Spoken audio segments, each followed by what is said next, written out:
Et ce qu'on présente aujourd'hui, c'est d'une part notre solution de Serious Game qu'on a développée, tout en vidéo, créer des parcours vidéo interactifs assez sympas. Et d'autre part, notre solution de captation vidéo double écran, très utile dans le cadre de conférences comme c'est le cas ici. On va capturer d'une part le support de présentation de l'orateur et le filmer, mettre ça dans un player assez sexy en ligne, rendre disponible sur tablette, smartphone, PC, Mac, etc.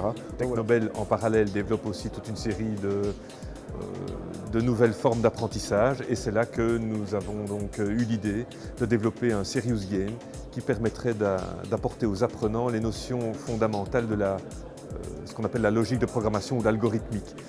Nous avons partagé cette idée-là avec une entreprise qui s'appelle Fishing Cactus, avec laquelle nous avons collaboré et ça a donné naissance à Algobot. On s'est posé différentes questions par rapport à notre propre Serious Game.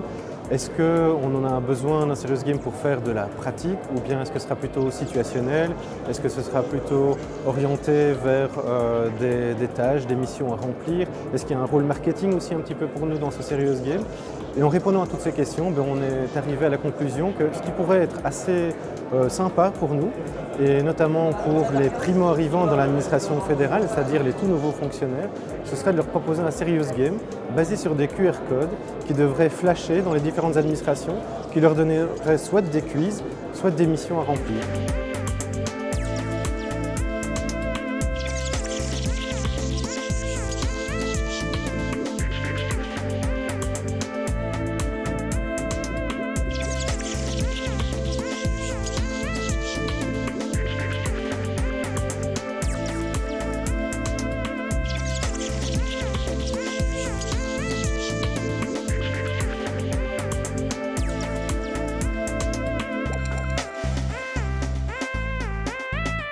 OSP Finance, on est déjà dans l'e-learning depuis quelques années. C'est un moyen qu'on utilise pour la formation de nos agents sur les secteurs classiques de la bureautique, des langues.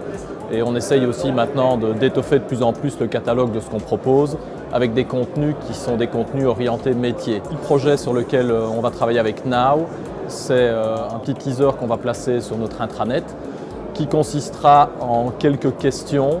On va leur mettre en situation quelques cas de figure et leur dire, bon voilà, par rapport à cette situation, vous choisiriez de faire quoi? Quelle attitude est-ce que vous voudriez adopter? Aujourd'hui, j'ai présenté une expérience, à vrai dire, que nous avons faite de formation au leadership, donc pour des entrepreneurs, des responsables, dans un environnement ludique, si on veut, qui est le fameux jeu World of Warcraft. Cette petite expérience là que nous avons fait pour voir, eh bien, elle a conduit à modifier des choses inimaginables, des comportements et des attitudes, c'est-à-dire bien au-delà des savoir-faire, des savoir-être. Et je pense que dans le leadership, c'est une composante essentielle. Alors la spécificité de ce projet, de ces projets en fait, on parle ici de deux projets, un projet qui a été réalisé pour Deleuze et un autre pour le SPF Finance, c'est que tous ces projets utilisent un outil auteur. Donc c'est un outil qui permet de créer soi-même son Serious Game. Et donc le principe, c'est une application qui est en ligne et dans laquelle on choisit ses décors, ses personnages, on les assemble, on crée un arbre de scénario, on crée les scènes, les dialogues. Et donc le client lui-même peut, sans aucune connaissance technique, sans aucune ligne de programmation, créer complètement son Serious Game. Alors dans un des deux cas, on le produit pour le client et dans l'autre cas, le client le produit complètement lui-même. Et dans les deux cas, on aura un objet qui pourra être déposé sur la plateforme du client et sur laquelle les apprenants pourront jouer principalement des simulations d'entretien et donc surtout l'aspect comportemental.